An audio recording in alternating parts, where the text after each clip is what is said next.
In the archive of American television, few sounds cut deeper than that scratchy, ironic tune boy, the way Glenn Miller played. It opens like a time capsule, a doorway back to a living room in Queens where the carpet is worn thin and the man in the armchair still believes the world owes him respect. His name is Archie Bunker, and in the mid-1970 seconds, he stood for an entire class of people who woke one morning to find the country unrecognizable. The grocery store is his battlefield. Fluorescent lights hum above towers of canned goods, each price tag a wound to memory. Bread that once cost 11 cents now bleeds 50. That's because we had a beautiful war, Archie mutters, half joke, half sermon. He squeezes loaves the way a mechanic checks tires, proving freshness by pressure, refusing to trust anything he cannot dent. Around him, the world speaks another language. Women, cashiers with authority sale signs written like propaganda television commercials, louder than conscience. His wife, Edith, trails behind, soft-voiced and unhurried, the quiet opposite of his thunder. Their quarrel about dented cans becomes an anthropology of marriage, she believing in patience, he in suspicion. Somewhere between those philosophies lies the exhausted middle class. Unemployment has reduced Archie's pride to fragments of sarcasm. When his daughter Gloria brings news of a job interview, he treats it as a rescue mission. The office where he waits smells of bureaucracy and fear. Opposite him sits another applicant, Frank Edwards, polite, educated, defeated. The two men exchange the weary intimacy of the unemployed jokes to hide panic confessions disguised as banter.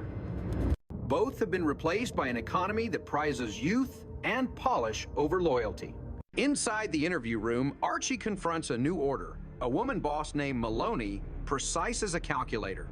She tells him without irony that the ideal custodian is a man lacking in skill and knowledge. Archie grins, finally expertise and ignorance is an asset. But when Frank, rejected for being overqualified, climbs onto the window ledge, the absurd turns biblical.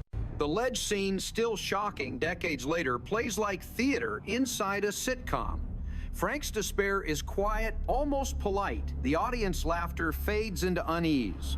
Archie leans out the city wind, flattening his hair, shouting the only philosophy he knows: survival through stubbornness. He talks about grandsons, about grass blades, used as whistles about the stupid joy of being alive. A grandfather's got to teach the kid how to make a noise out of a blade of grass. It's ridiculous and holy at once, the gospel of ordinary men. When Frank finally steps back inside, the applause comes not for heroism, but for the fragile mercy of two strangers who reminded each other to keep breathing. That night, the domestic world folds back around him. Archie in bed, Edith by his side, the television whispering reruns of his own past. For a moment, he feels redeemed, the hero who saved a life and rediscovered his manhood. "My pudence is coming back," he announces with the pride of a boy. Then the pain hits a real and metaphorical gut punch. His body, like his era, rebels against the illusion of control. The hospital episodes transform comedy into documentary. Gone are the tidy living room walls. In their place, the anonymous whiteness of institutional America. Here the hierarchy reverses women command immigrants, heal science replaces faith. Archie enters as a relic, demanding to be obeyed. The nurse, Caribbean-born and unamused, orders him to turn over for an injection. He negotiates like a diplomat, jokes about the normal American operation, worries that voodoo or bones might be involved. She answers with the weary humor of someone who's heard every version of fear. "I was going to sacrifice a monkey," she says dryly, and the studio audience laughs, not at her, but at the extinction of Archie's certainty. What follows is a small masterpiece of humiliation and grace. Shaved for surgery by a woman who promises to close her eyes, Archie discovers the limits of modesty and prejudice. The body, stripped of its armor of opinion, becomes democratic. On that hospital bed, class, race, and gender disappear into shared vulnerability. Yet even here he clings to narrative control, lecturing Edith about what to do if I don't come back. He lists where the hidden money is, which coffin to choose, what song to play. Beneath the grotesque micromanagement pulses genuine love, the only way he knows to say goodbye. Buy the boy a gift every birthday, he says of his grandson. Make him remember me even when I'm buried deep in the ground. It's absurd, touching, terrifyingly human. The crisis peaks with the blood donor scene, a miniature civil rights parable disguised as farce. His rare type AB negative forces the hospital to seek a volunteer. When the donor arrives, Dr. Thatcher, a black woman, Archie, panics. The language collapses into comic racism, her colored hemoglobin mixing with my white hemoglobin. The doctors answer with silence professionalism, the only moral argument they need. Her blood is red, says one. It's a line so simple that it breaks the rhythm of laughter. In that moment, All in the Family stops being a sitcom and becomes a national mirror. Weeks later, he's home again, patched up but not healed. The living room looks smaller, as if the house itself has aged. His friend Pinky Peterson re-enters, still addicted to practical jokes. A fake mongoose in a box, a scream, a fall, and suddenly the show becomes about cruelty disguised as fun. Archie, humiliated, plots revenge and destiny, delivers Beverly LaSalle, the transvestite nightclub performer whose life he once saved. She arrives shimmering with gratitude, all perfume and vulnerability, the living embodiment of everything Archie both fears and needs to understand. His plan is simple and cruel. Pair Beverly with Pinky for dinner, let the macho prankster fall in love, then reveal the truth. But television morality has its own justice. The dinner unfolds like a social experiment. Beverly's elegance disarms everyone. Pinky's affection turns sincere. When the reveal comes, the laughter in the room freezes. The wig comes off, the illusion collapses, and the only dignity left belongs to Beverly. Archie crows in triumph, but the camera betrays him, his grin trembles. He has won the battle of jokes, but lost something nameless, the right to laugh without guilt. Edith's voice, gentle as always, delivers the verdict: that was a terrible thing to do. No sermon could hit harder. By the time the episode ends, the show has crossed from comedy into moral anthropology. The prank that once defined male bonding becomes an autopsy of cruelty. In Beverly's silent composure lies a kind of divinity, the grace of those who survive misunderstanding. The audience, once accomplice, becomes witness. The laughter that follows is smaller, humbled. The next morning, the house feels like an exhibit of vanished certainties. The clock ticks with mechanical stubbornness. The chair holds the dent of its owner. The kitchen hums with the unacknowledged labor of love. Edith moves through it all as if through prayer folding napkins, straightening photos, humming the same hymn she hums when she's anxious. Archie's world has not collapsed, but something inside it has shifted forever. He doesn't talk about Beverly's dinner. He reads the newspaper more loudly than necessary, as though volume could erase memory. Every few minutes, he glances toward the door, half expecting judgment to walk in. None does. Only Edith, her patience. Endless sets a cup of coffee beside him and says, "You want your toast light or dark? Forgiveness in this house is served for breakfast." But the outside world refuses to slow down. Prices climb, layoffs spread, and women's faces fill the television screen where men's once ruled. One of those faces belongs to Kate Corman, a reporter for the local news. When she arrives at the bunker home to film a story about Edith's heroism at the Sunshine Home, the scene unfolds like an unintentional documentary on gender and media. The living room transforms into a television set. Wires snake across the carpet, floodlights bleach the wallpaper, a cameraman wipes sweat from his brow. Archie, reduced from patriarch to background noise, hovers on the periphery with a mix of pride and resentment. Lady newscasters, he grumbles, they ain't got the voice for disaster. He imagines news as a battlefield, something only a baritone can narrate. But nobody listens. For once the story belongs to Edith, Kate, all professional charm, positions her in the good light. "Just relax and speak from the heart," she says. The irony is perfect. Edith Bunker has never known how to speak any other way. When the camera rolls, she fidgets with her dress, glances at Archie, and begins describing how she saved an old man's life. "I didn't think," she says softly, "I just did what had to be done." Her voice trembles on the edge of tears, not from fear of the camera, but from remembering that heartbeat under her hands. Behind her, Archie shifts, torn between embarrassment and awe. The reporter senses the moment and stays silent, letting truth speak without script.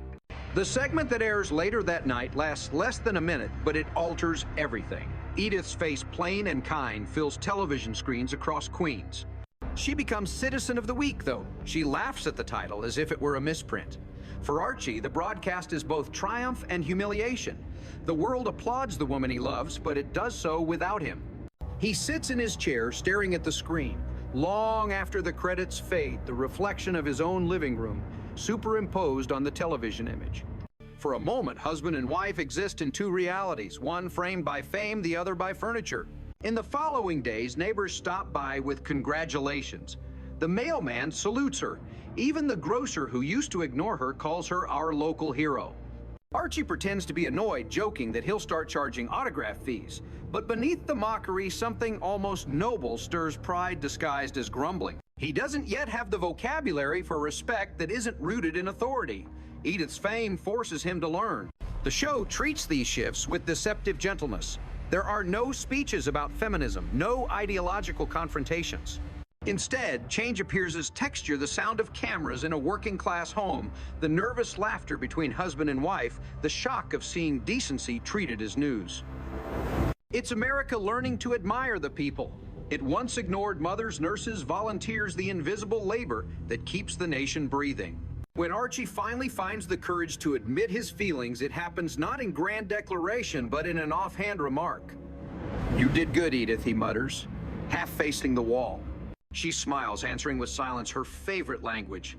That sentence, as clumsy as it is, becomes the emotional thesis of the entire series, love expressed through the grammar of resistance. As the arc closes, All in the Family reveals itself not as a comedy about prejudice, but as a meditation on survival in a world that changes faster than its people. Archie's bigotry, his fear, his misplaced pride, all are symptoms of cultural displacement. He is not evil, he is lost. The scripts understand this with almost anthropological precision. Each episode functions as a field report from the American heartland of confusion. Inflation and integration, feminism and unemployment, abstract forces rendered intimate through the creak of a kitchen chair. The beauty of these 5 episodes lies in their refusal to flatter either side of history. Edith's saintliness is never turned into glamour. Archie's ignorance is never allowed to become villainy. The show's creators knew that moral growth is not cinematic. It happens in inches through embarrassment, through late-night hospital conversations, through the unspoken apology inside a husband's gruff tone. Watching him argue about women reporters or blood transfusions is to watch a man negotiating extinction. Watching Edith forgive him again and again is to witness the endurance of love as social grace. When Beverly LaSalle reappears for one last fleeting visit, the gesture feels sacramental. She thanks Archie again for saving her life, the same life he once tried to turn into a joke. She brings flowers, not resentment. Her forgiveness completes the moral circuit of the season. Those who have been mocked offer compassion. Those who have mocked learn humility. She leaves shimmering down the street like a phantom from a kinder future. Edith waves from the doorway. Archie mutters something about crazy times, but his voice lacks conviction. Underneath the sarcasm lies a reluctant awe. And so the story returns to where it began, the bunker living room evening, the city's noise seeping through the window. Archie in his chair, Edith knitting beside him. The television flickers with news of strikes, scandals, distant wars. None of it feels real compared to the soft rhythm of her needles. He glances at her almost shyly, as if seeing her for the first time. "Turn that thing down," he grumbles. She smiles, obeys, and hums their theme under her breath. The laughter track fades. For the first time in 7 seasons, the silence feels deliberate, an act of respect. The camera lingers on their faces on the lines that time and argument have carved there. These are not symbols. They are survivors. Their love story, hidden beneath insults and sighs, becomes the most radical statement of all that ordinary decency can endure the collapse of every ideology. When the familiar song finally begins, it no longer sounds nostalgic, but elegiac. The lyrics about girls being girls and men being men now carry the weight of loss, not superiority. They sing along anyway, slightly off-key, clinging to the melody the way people cling to memory, not because it's true, but because it's theirs. The credits roll, but the music doesn't end. It becomes an echo inside the viewer's head, a reminder that history is not made in parliaments or wars, but in kitchens, hospitals, and small acts of reluctant kindness. What remains after the laughter dies is the realization that All in the Family was never really about one family. It was about a country learning to argue with itself without breaking apart. Through Archie's blunders and Edith's grace, through Beverly's dignity and Frank's despair, the show mapped the emotional geography of a nation in transition. It offered no heroes, only human beings, frightened, foolish, forgiving. As the camera fades to black, the last image is simple, 2 aging faces illuminated by the glow of a television, watching the world move on without them. And yet there is peace in that image, not the peace of victory, but the peace of endurance. They have survived the jokes, the changes, the years. In a world obsessed with progress, survival itself becomes a form of quiet heroism. The audience, once laughing, now listens. The silence that follows is not empty. It's full of memory of history of love that refuses to modernize.